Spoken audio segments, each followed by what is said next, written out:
Vie Abondante TV est spécialisée dans la production de vidéos gospel et la prédication de l'évangile de Jésus-Christ de Nazareth.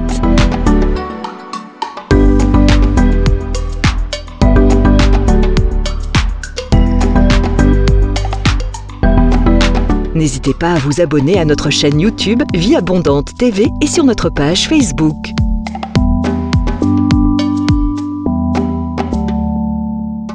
Retrouvez-nous en quelques clics sur notre site www.vieabondante.tv.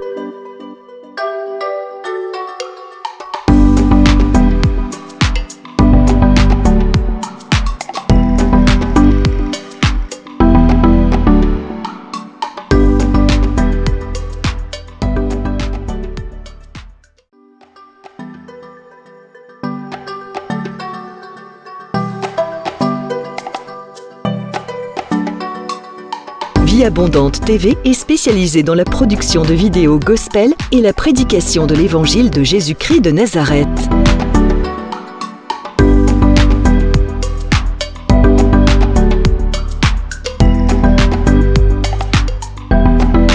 N'hésitez pas à vous abonner à notre chaîne YouTube Vie Abondante TV et sur notre page Facebook.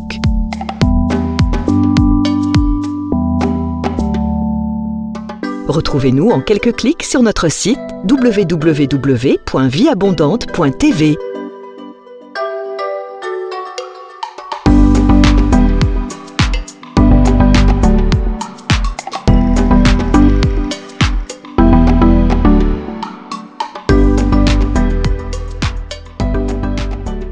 Qui soutient ma vie, le pilier qui soutient ma vie, précieux Jésus, le pilier qui soutient ma vie, précieux Jésus, le pilier qui soutient ma vie.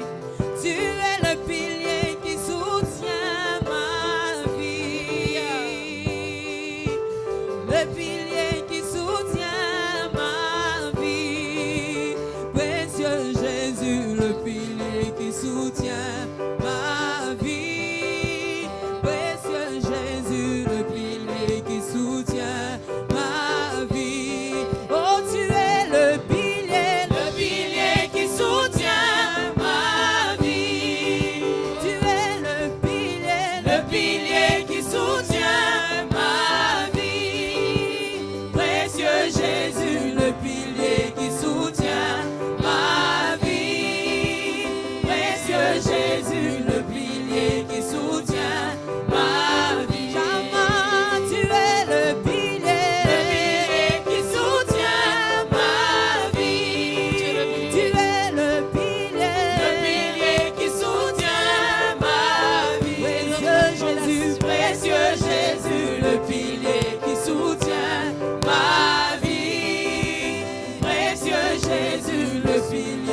Jésus, le pilier qui soutient ma vie.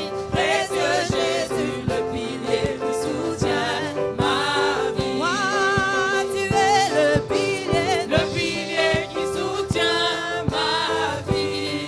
Papa, tu es le pilier qui soutient ma vie. Oh, précieux Jésus, le pilier qui soutient ma vie.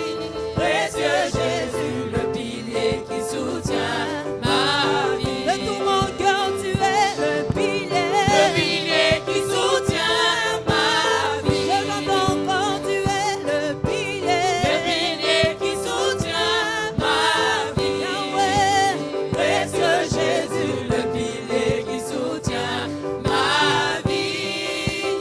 Précieux Jésus, le pilier qui soutient ma vie. Oh oui, tu es le pilier qui soutient ma vie. Tu es le pilier qui soutient ma vie.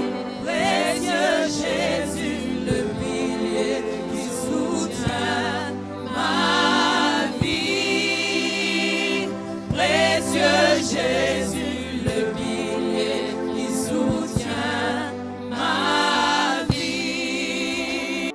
Jésus, tu es le roi des rois, Alpha Oméga.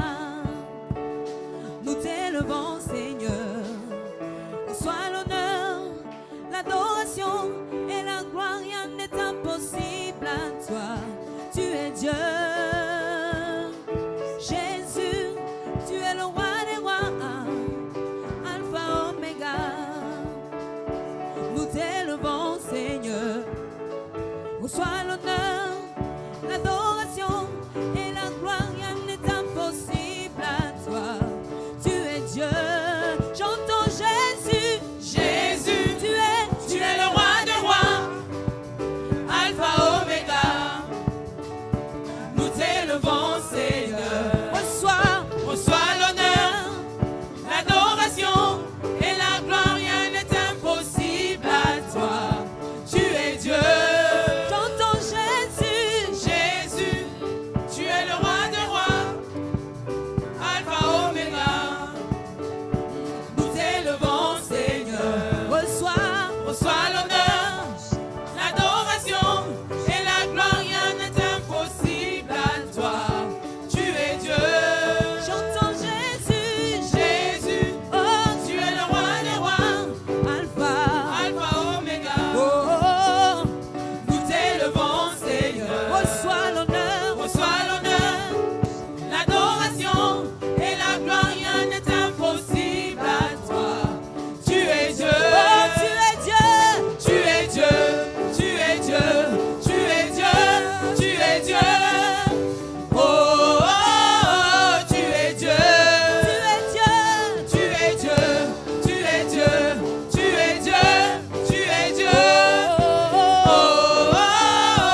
les étoiles tombées du ciel.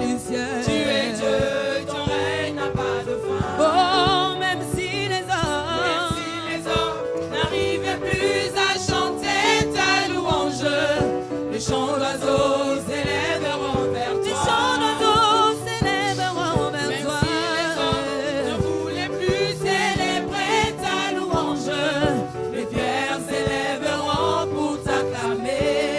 Le temps peut s'arrêter. Le temps peut s'arrêter. Et les étoiles tombées du ciel. Tu es Dieu, ton règne n'a pas de fin. Prière, et je vous salue tous là où vous êtes. Avant de commencer, nous allons prier ensemble. Père, je te remercie, je te rends grâce. Je te bénis pour ces moments que tu nous accordes, Seigneur. Je te bénis pour les hommes et les femmes qui sont très nombreux à nous suivre à l'école de la prière. Père, j'ai prie que ton esprit de prière s'y pose sur tout un chacun d'eux.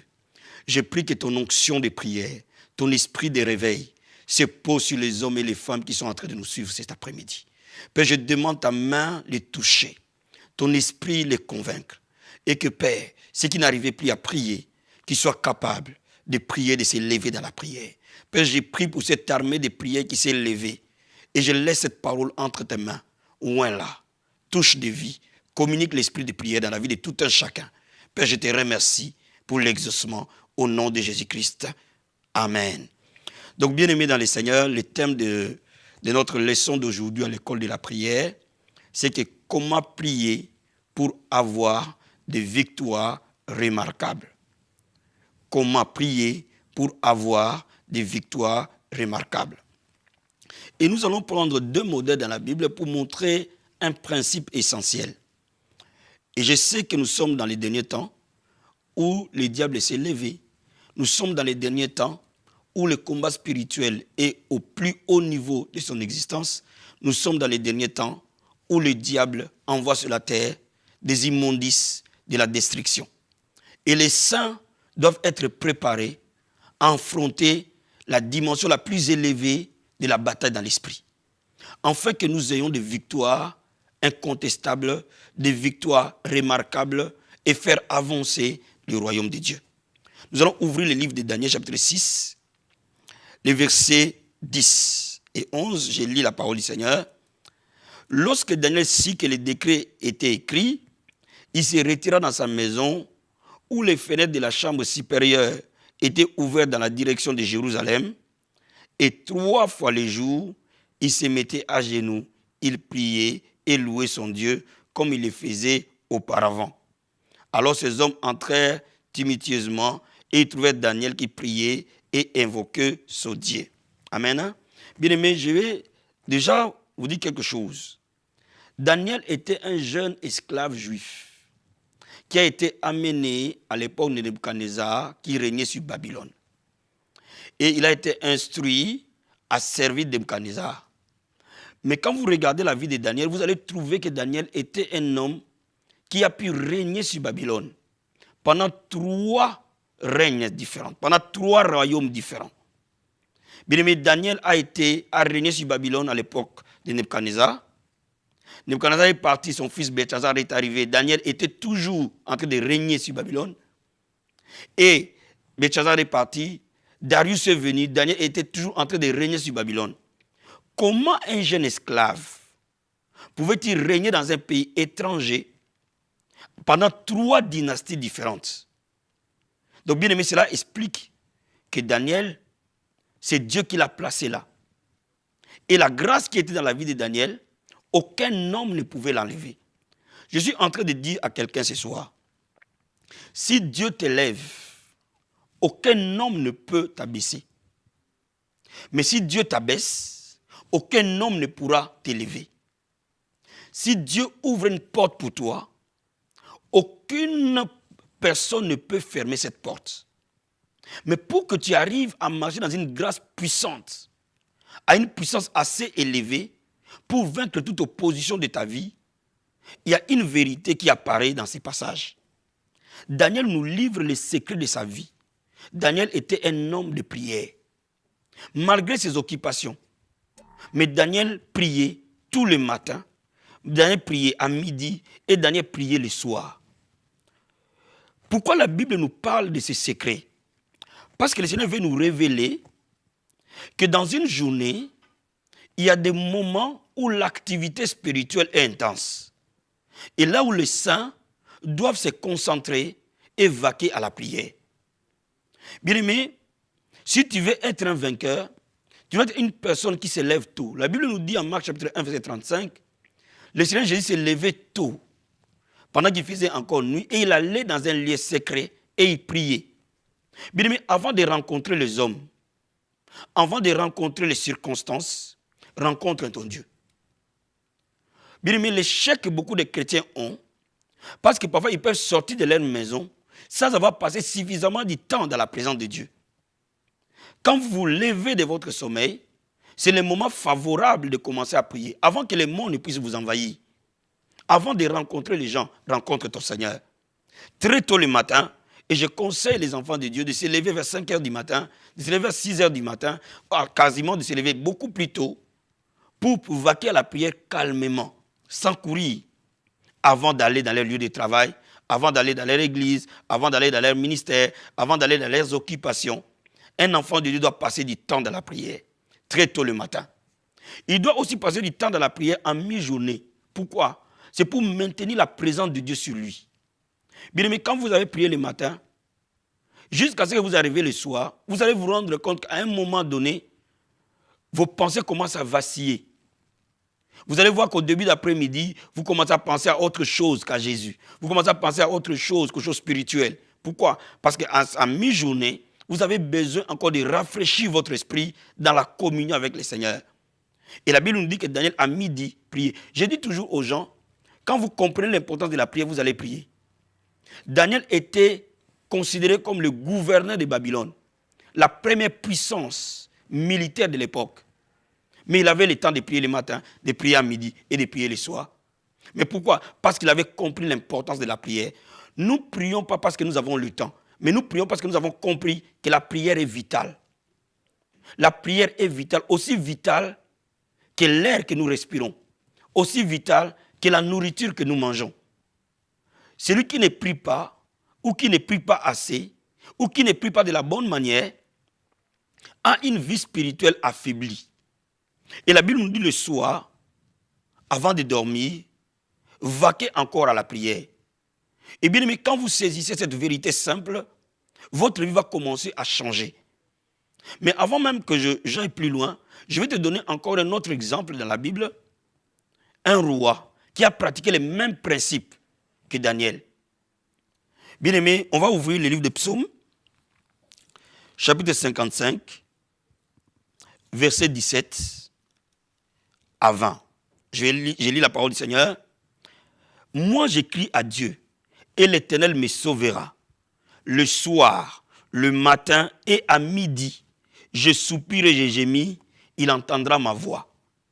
Il me délivrera de leur approche et me rendra la paix, car ils sont nombreux contre moi. Dieu entendra et les humiliera, lui qui de toute éternité est assis sur son trône, car il n'y a point en eux de changement et ils ne craignent point Dieu. Je vais d'abord qu'on souligne quelque chose.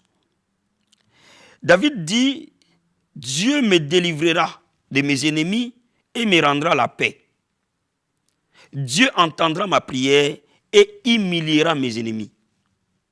Pourquoi? Parce que le matin, à midi et le soir, je prie. Je crie à Dieu. Bien aimé, parfois ton premier ennemi, c'est le diable. Ton deuxième ennemi, c'est toi-même, c'est ta propre chair. Ton troisième ennemi, c'est ton ignorance. Ton quatrième ennemi, c'est parfois les circonstances et les gens qui t'entourent. Mais la Bible nous dit, Dieu humiliera ses ennemis quand tu vas vaquer à la prière. Donc voilà pourquoi je suis en train de te dire, quand tu vas mettre ces principes en place, tu vas commencer à avoir des victoires. Mais je vais te souligner quelque chose. Tout ce que l'homme voit comme bénédiction n'est en réalité qu'une victoire. Le jour où tu te maries, cela veut dire que tu as eu la victoire sur le célibat. Le jour où tu as des enfants, cela veut dire que tu as eu la victoire sur la stérilité. Le jour où tu prospères, cela veut dire que tu as eu la victoire sur la pauvreté. Le jour où ton ministère décolle, cela veut dire que tu as eu la victoire sur le prince des ténèbres qui occupe le lieu là où tu as implanté ton ministère. Donc toute bénédiction est à la base une victoire. Et la Bible nous dit que quand nous mettons cette stratégie de prière en place, le Seigneur humiliera nos ennemis. Quel que soit l'ennemi de ta vie, quel que soit ce qui opprime ta vie, la victoire t'est garantie. Bien aimé, ce principe marche pour tout un chacun de nous. Ce principe a marché pour Daniel, a marché pour David. Ce principe marchera pour toi, marchera pour moi, marchera pour n'importe quel chrétien qui le met en pratique. Et ce principe, c'est quoi? Prenez du temps de qualité à prier le matin, avant de vaquer dans vos occupations. Prenez le temps en mi-journée, ça peut être midi, 13 heures, pendant votre heure de pause. Au lieu de prendre une pause d'1 heure, d'1 heure et demie, mangez rapidement, prenez 30 minutes pour prier, 15 minutes pour prier. Et si vous avez plus de temps, prenez 1 heure pour prier. Et le soir, avant de dormir, commencez encore à prier. Et avant de prier, comme j'enseigne toujours à l'école de la prière, toute bonne prière passe par une méditation de la parole de Dieu. Ouvre les versets de la Bible. Peut-être que le matin, tu lis l'Ancien Testament. À midi, tu vas lire les évangiles. Et le soir, tu lis les épîtres. Donc, automatiquement, tu es nourri par la parole de Dieu et tu es nourri par la prière. La Bible dit tout est sanctifié, tout est consacré par la prière et par la parole. Et lorsque tu laisses cette habitude s'installer dans ta vie comme un style de vie, bien aimé, ta vie ne sera plus jamais la même. La question que je vais répondre en vous parlant de la prière du matin, des prières du midi et des prières du soir, tu peux me poser la question, mais qu'est-ce que j'ai pris le matin, qu'est-ce que j'ai pris à midi, qu'est-ce que j'ai pris le soir? Bien aimé, si tu es un leader, un père de famille, une mère de famille, le matin, tu dois laisser toutes les personnes qui sont sous ta responsabilité entre les mains du Seigneur. Si tu es mari, tu dois laisser ta femme entre les mains du Seigneur. Tu dois laisser tes enfants entre les mains du Seigneur. Tu vas laisser ton travail entre les mains du Seigneur. Tu vas laisser ton patron entre les mains du Seigneur. Tu vas laisser ta journée entre les mains du Seigneur. Tu vas laisser ton église entre les mains du Seigneur. Tu vas prier pour toutes les personnes qui sont autour de toi. Ça, c'est le matin. Tu vas laisser ta propre vie entre les mains du Seigneur.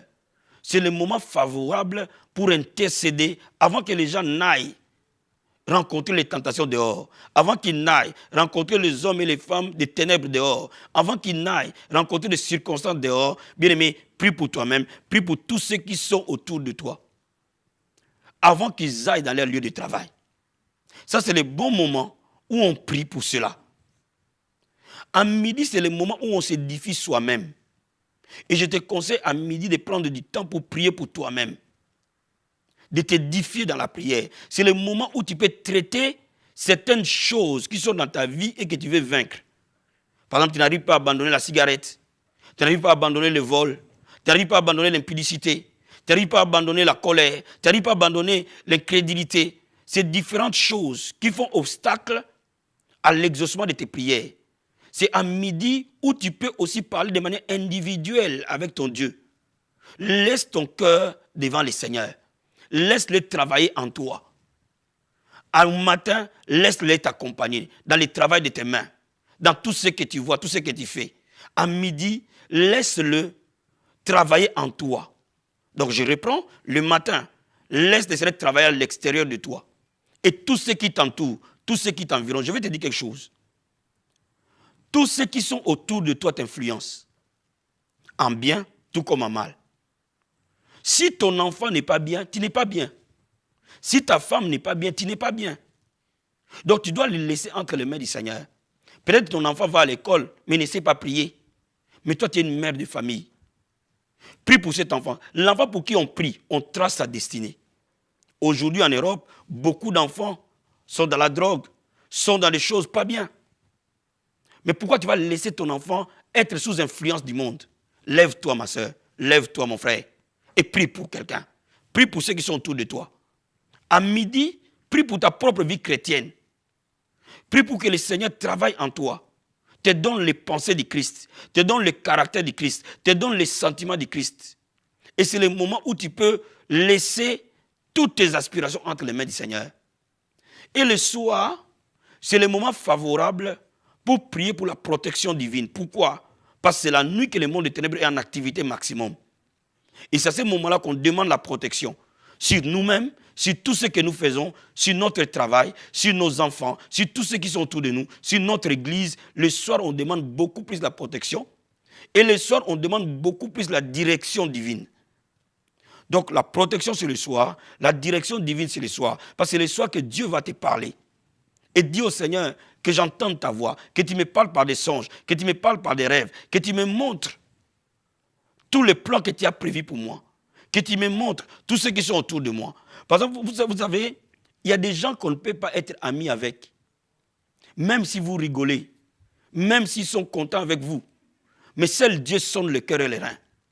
Bien aimé, quand tu commences à demander au Seigneur, si je suis dans la mauvaise voie, amène-moi sur la voie de l'éternité. Bien aimé, Dieu va commencer à te parler. Et tes rêves vont commencer à devenir des rêves prémonitoires. Dieu va révéler tes nuits, tout ce qui est caché. Et tu ne vas plus vivre dans la confusion. Tu ne vas plus prendre de mauvaises décisions. Tu ne vas plus prendre de mauvaises orientations. Combien de chrétiens prennent de mauvaises décisions aujourd'hui? Combien de chrétiens se marient avec de mauvaises personnes? Combien de chrétiens vont dans de mauvaises églises? Combien de chrétiens font de mauvais choix? Pourquoi? Parce qu'ils ne sont pas conduits par l'esprit. Et le soir, c'est le moment favorable pour toi de demander la protection divine et de demander la direction divine. Et vous allez voir que si vous le mettez en place, votre vie de prière ne sera pas monotone, elle sera très enrichissante. Le matin, vous priez pour tout l'environnement qui vous entoure. Et vous priez pour le travail de vos mains. Pourquoi? Parce que vous allez travailler. Même si vous êtes pasteur, vous allez aller travailler dans votre église, dans votre ministère. Si vous êtes en plein temps, vous allez travailler dans votre ministère. Si vous êtes en mi-temps, vous allez travailler à l'extérieur et venir travailler dans le ministère après. Si vous avez un travail professionnel, vous allez aller dans votre travail. À ce moment-là, le travail de vos mains, vous les laissez entre les mains du Seigneur. Votre famille, entre les mains du Seigneur. Votre femme, vos enfants, entre les mains du Seigneur. Vos projets, entre les mains du Seigneur. Et vous demandez la paix de Dieu vous accompagner, la direction de Dieu vous accompagner. À midi, vous travaillez sur vous-même. Et vous demandez au Seigneur de vous changer, de vous transformer. Bien aimé, je dis à quelqu'un, la chair ne peut pas vaincre le péché. La Bible dit, si vous marchez par l'esprit, vous n'accomplirez pas les œuvres de la chair. Cela veut dire que le péché spirituel, c'est dans l'esprit qu'on arrive à vaincre le péché. Cela veut dire que c'est dans l'esprit qu'on marche dans la sainteté. C'est dans l'esprit qu'on marche dans la foi. C'est dans l'esprit qu'on aime Dieu. Sans l'aide du Saint-Esprit dans votre vie, vous ne pouvez pas aimer Dieu. Vous ne pouvez pas prier. Et c'est à ce moment-là que vous avez besoin de communier avec le Saint-Esprit pour que votre vie chrétienne soit toujours solide. Et le soir, vous demandez la protection de Dieu. Beaucoup d'enfants de Dieu ne savent pas l'importance de protéger quelque chose. C'est facile de se marier, mais c'est difficile de garder le mariage. C'est facile d'avoir un enfant, mais c'est difficile d'élever un enfant. C'est facile de commencer une église, mais c'est difficile de garder une église dans la durée. Toute bénédiction de Dieu nous demande la protection. Parce que ce que Dieu nous donne, nous devons la garder. Et vous allez demander à Dieu de garder votre vie chrétienne, de garder vos enfants, de garder, de veiller. Et que tout le plan que l'ennemi veut planifier la nuit, pendant que vous dormez, soit déprogrammé. Si vous le faites, bien aimé, comment vous allez être étranglé la nuit par un sorcier? Comment l'oncle ou la tante ou je ne sais pas qui va venir vous opprimer? C'est impossible. Et c'est le moment où le Saint-Esprit va ouvrir tes yeux de l'esprit. Vous savez, quand les yeux physiques se ferment, les yeux de l'esprit s'ouvrent. À ce moment-là que Dieu va te parler de manière prophétique. Et à ce moment-là que tu as besoin d'entendre la voix de Dieu, te parler par des sons, de parler par des rêves, de te parler même par des voix audibles. Mais il est important que tu sois dans cette atmosphère de prière. Mon frère et ma soeur, si tu commences à les mettre en pratique, ta vie ne sera plus jamais la même. Maintenant, tu commences petit. Commence 20 minutes le matin, 20 minutes à midi, 20 minutes le soir, tu auras fait 1 heure. Et au fil que tu montes dans la marche chrétienne, tu peux commencer 1 heure le matin, 1 heure à midi, 1 heure le soir. Tu peux commencer 2 heures le matin, 2 heures à midi, 2 heures le soir. Ainsi de suite, selon le rang que Dieu t'a appelé, selon la mission que Dieu t'a donnée, selon son appel dans ta vie. Voilà pourquoi ce soir, je suis venu t'aiguiser un peu. Et que la vie de prière soit ton partage. Maintenant, je veux que tu prennes la position qui te convient. Et je vais prier pour toi pour que la grâce de la prière coule dans ta vie. La Bible dit que ce n'est ni par la puissance, ni par la force, mais c'est par mon esprit. On ne peut pas avoir une vie de prière parce que nécessairement on veut avoir une vie de prière. On veut avoir une vie de prière parce que l'Esprit de Dieu nous saisit. Et la Bible nous dit que les fers aiguisent les fers. Et c'est pour cela que je vais prier pour toi. Prends la position qui te convient. élève les mains là où tu es. Si tu peux te mettre à genoux, tu mets tes mains à genoux. Bien-aimé, le temps de la victoire a sonné pour toi. Le temps de vivre la gloire de Dieu a sonné pour toi. Le temps de vivre la puissance de Dieu a sonné pour toi. Oh Père, je prie maintenant pour tous tes enfants. J'intercède pour eux maintenant. Je prie pour les pasteurs, les hommes de Dieu. Je prie pour les évangélistes, les intercesseurs. Je prie pour les chantres. Je prie pour tous ceux qui servent dans ta maison. Tu as dit, ma maison sera appelée une maison de prière. Je déclare une armée de prière s'élever dans nos églises. Je déclare que l'onction de la prière te touche là où tu es. Quel que soit ce que tu fais dans la maison de Dieu, que l'esprit de prière soit sur toi. L'esprit de supplication soit sur toi. Que le feu de la prière t'embrase. Et que mon Dieu t'amène à te consacrer à Dieu le matin, à midi et le soir. Quel que soit là où tu es. Dans le nom de Jésus de Nazareth. Père, touche tout un chacun qui a envie de prier. Et qui n'arrive pas de prier, touche le Père. Au nom de Jésus-Christ de Nazareth. Je prie pour les pères de famille, les mères de famille. Que nos maisons soient des sanctuaires de prière. Que le feu de la prière entre dans nos maisons. Transforme nos maisons à ta maison de prière. Que le feu de la prière descende sur toi, oh mon frère. Que le feu de la prière descende sur toi, ma soeur. Au nom de Jésus de Nazareth. Que mon Dieu te fasse grâce. Reçois la grâce de la prière. Reçois la grâce de la prière. Reçois la grâce de la prière. Dans le nom de Jésus-Christ. Je prie pour toutes les personnes qui ont un appel de prière dans leur vie. Que dans cette nation s'élèvent des sentinelles. Des hommes et des femmes qui consacrent la vie à prier pour que les réveils naissent en France et que les réveils entrent dans tous les pays francophones, dans le nom de Jésus-Christ. Que nos églises soient transformées en sanctuaires de prière, en lieux de prière, au nom de Jésus-Christ. Reçois la grâce des sentinelles, reçois la grâce de la prière, dans le nom de Jésus-Christ. Merci Seigneur. Que toute maladie te quitte au nom de Jésus-Christ. Que tout obstacle te quitte au nom de Jésus-Christ. Que la vie de sainteté te soit donnée. L'amour de Christ te remplisse. Au nom de Jésus-Christ. Amen. Bien-aimé, sois béni, sois béni, sois béni.